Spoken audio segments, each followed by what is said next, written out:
Hey everybody, it's Andy from the Outdoor Program and Campus Rec. Hey, I wanted to do the second part of our video series on quick and easy mapping. If you haven't yet, take a look at the first part on some of the basics of a website that we like to use a lot in the outdoor program and that folks use in the outdoor rec community.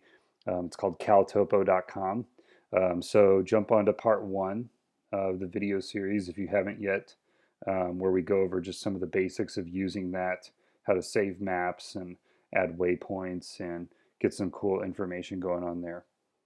But in part two of this video series, I wanted to cover kind of the second component of this quick and easy mapping um, video series. And that's really just kind of like what to do with the maps after you've have marked them up and made your routes or indicated your waypoints or whatever you might be doing with the map.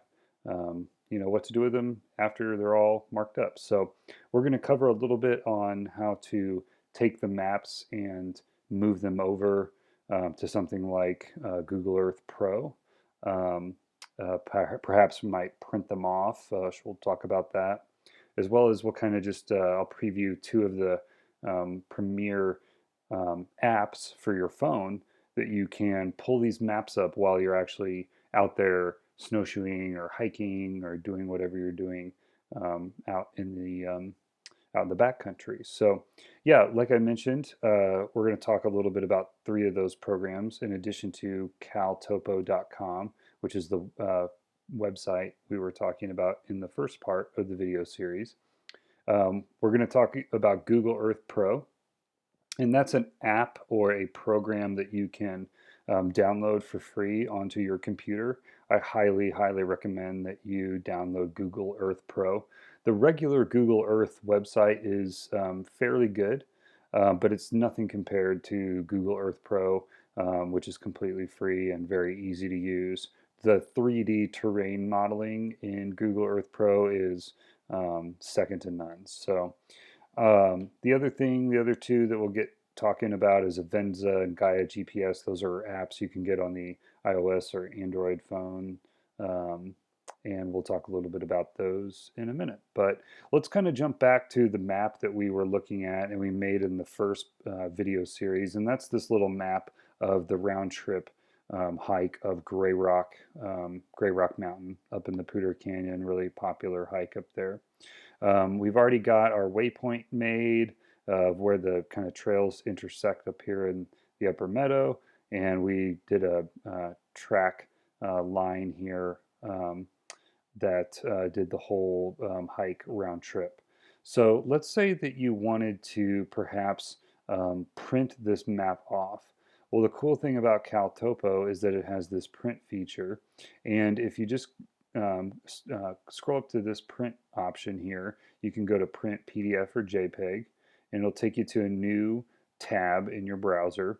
And you'll notice now that I have this red square around here, and that's kind of indicating the area in which CalTopo is asking that we want to print. So just like the waypoint, we can kind of click and drag this around for to reflect whatever we'd like. We can kind of zoom in a little bit more if we need to.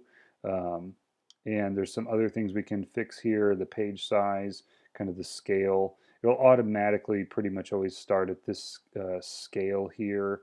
And so, you can kind of customize this depending on what you would like in your PDF or your JPEG.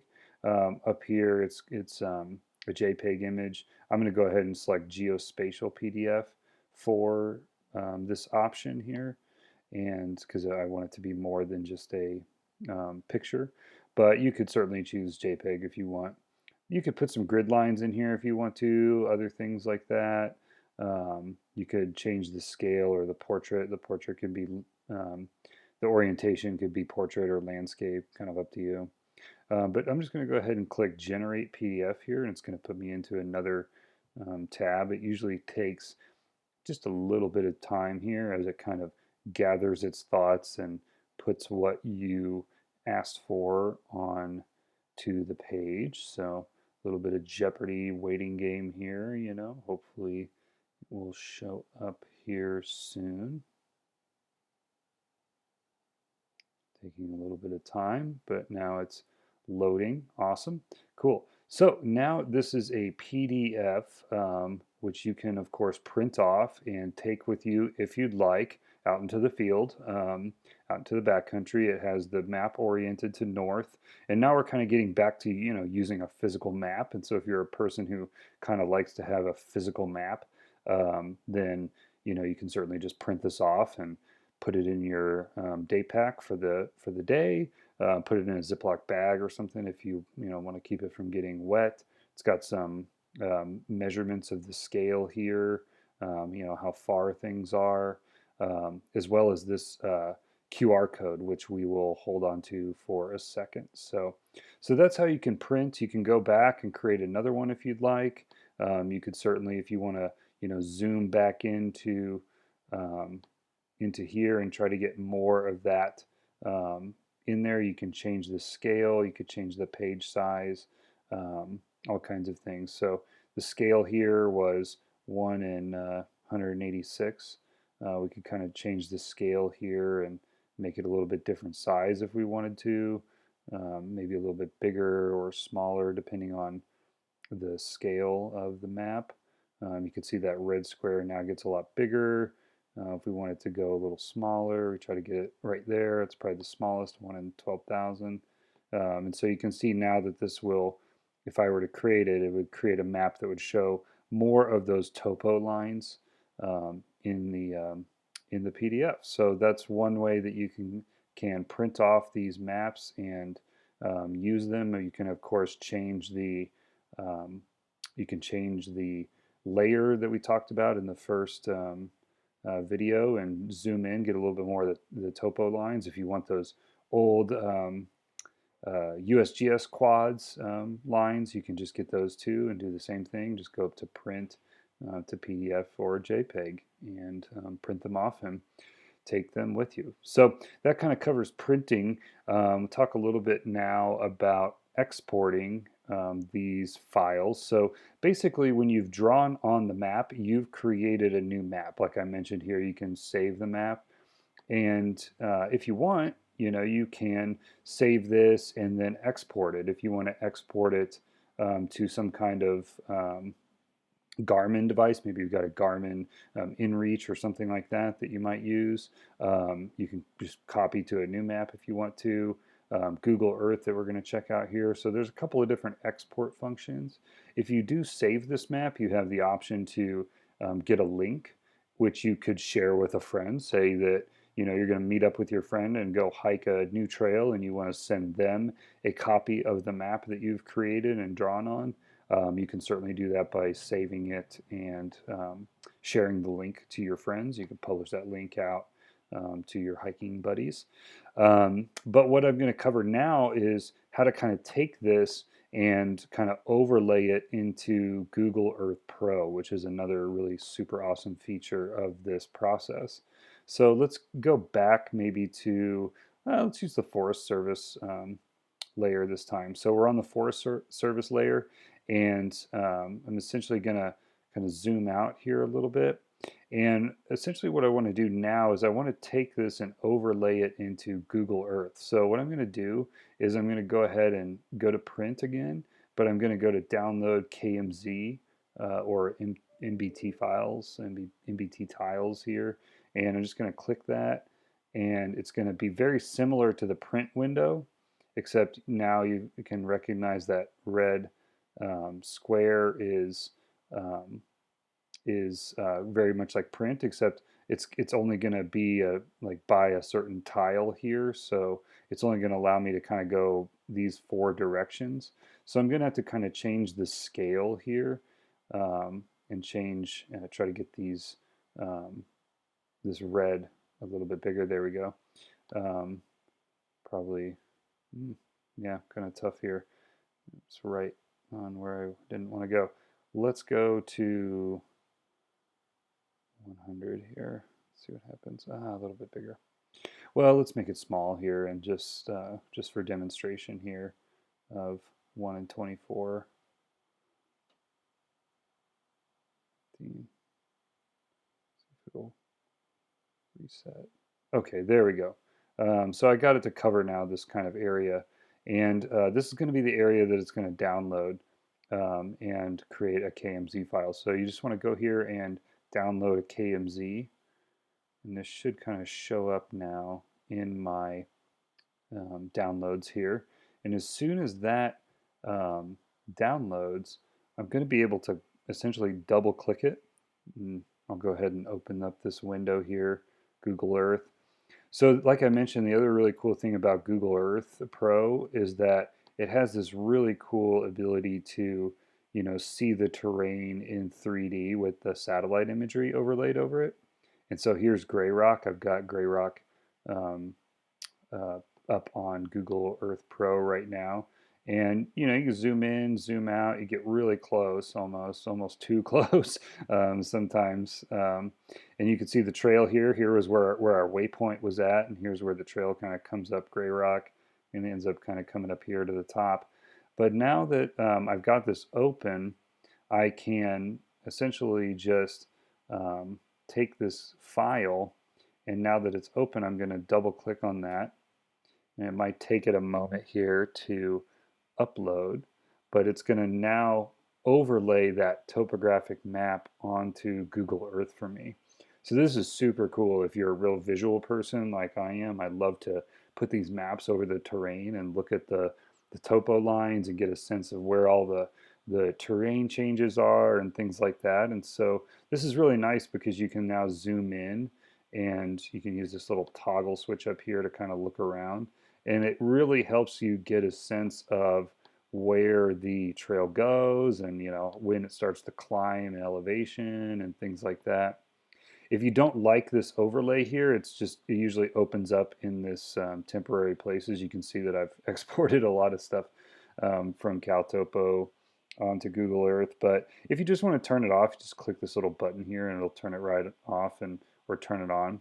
Another little cool feature that a lot of folks don't know about is if you have it turned on and then you kind of click into here where it says adjust the opacity, you can click that and it'll give you a little dial here that you can now kind of like turn down the topo lines if you want. So it's almost like you get that hybrid satellite layer that we were talking about in the first video, but you can now kind of like, turn it off or turn it back on and really see, the terrain really well. So that's super cool.